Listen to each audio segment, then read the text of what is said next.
আপনার কথাটা মনোযোগ সহকারে শুনছে কিনা, সেটা কি সে আমলে আনবে কিনা। এই আমলে যদি সে না আনে আপনার এই গুরুত্বপূর্ণ কথা, তাহলে আপনার প্রচার সম্পূর্ণটাই সঠিক হলো না। তার জন্য কোনো মানুষ যদি কিছু বলে, তার আগে অনেকবার চিন্তা ভাবনা করতে হয় যে আমার কথাটা মানুষ কতটুকু সুন্দরভাবে গ্রহণ করছে। আমি আসলে আপনাদের কাছে কৃতজ্ঞ এবং আপনাদের এই পরিবেশ দেখে মুগ্ধ। যিনি আজকে গুরুর ভূমিকায় এত সুন্দর আলোচনা করছেন, গান করেছেন, গান খুবই অল্প কিন্তু এর মধ্যে কথা অনেক বেশি, এবং কথাটা বেশি মনে হচ্ছে না, কারণ এত সুন্দর আলোচনা উনি করেছে, যে আলোচনা কেবলমাত্র গুরু শিষ্যের মধ্যে একটা এরিয়ার মধ্যে ঘরের ভিতরে হয়। আমাদেরকে ভালোবেসে এখানে অনেক জ্ঞানী জনরা আছেন, তার জন্য এই কথাগুলো না প্রচার করেছে আপনাদের মাঝে, কারণ আপনারা সেটা গ্রহণ করছেন। তাই এখানে এত এত মই মুরব্বিয়ান বসে আছে, আমার মনে হয় আমার দাদার বয়সী, যারা গান শুনতে শুনতে, কথা শুনতে শুনতে অনেক ঊর্ধ্বে চলে গেছে। তা আমি নিজেকেও ধন্যবাদ দিতে হয় এই কারণে, আমি যদি এই গানটা না গাইতাম, এত সুন্দর কথা আমার বাজান বলতে পারতো না, কারণ কথা বলার জন্য এই সুযোগটা আমি করে দিয়েছি।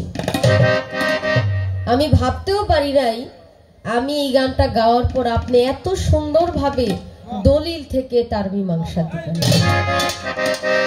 আমি অনেক ধন্যবাদ জানাচ্ছি বাবা, আপনি এত সুন্দরভাবে আলোচনা করেছেন, যে আলোচনাটা আসলে আমার গুরুর কাছ থেকে আমি অনেক দিন ঘোরার পর হয়তো বা এই আলোচনাগুলো বুঝতে পারতাম, জানতে পারতাম। এর জন্য ধন্যবাদ জানাই।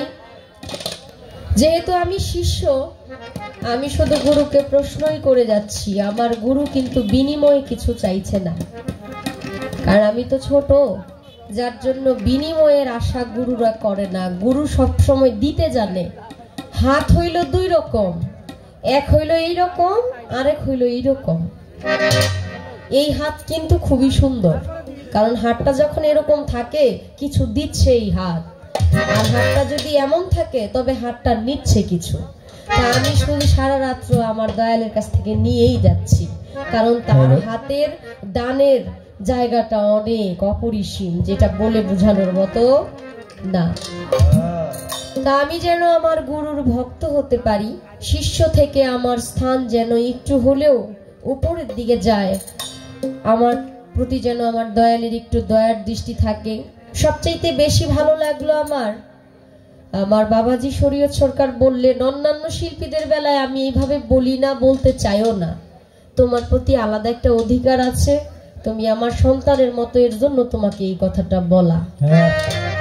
আপনি যে আমাকে ভালোবেসে এই জায়গাটার মধ্যে রেখেছেন, এটাও আমার জন্য অনেক বড় পাওয়া।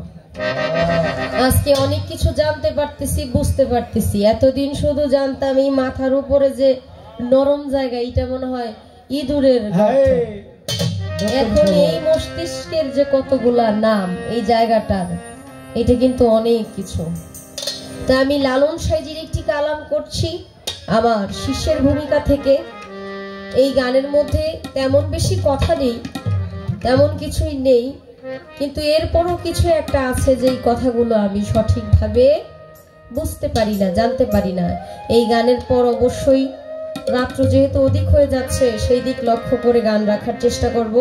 ধন্যবাদ সবাইকে।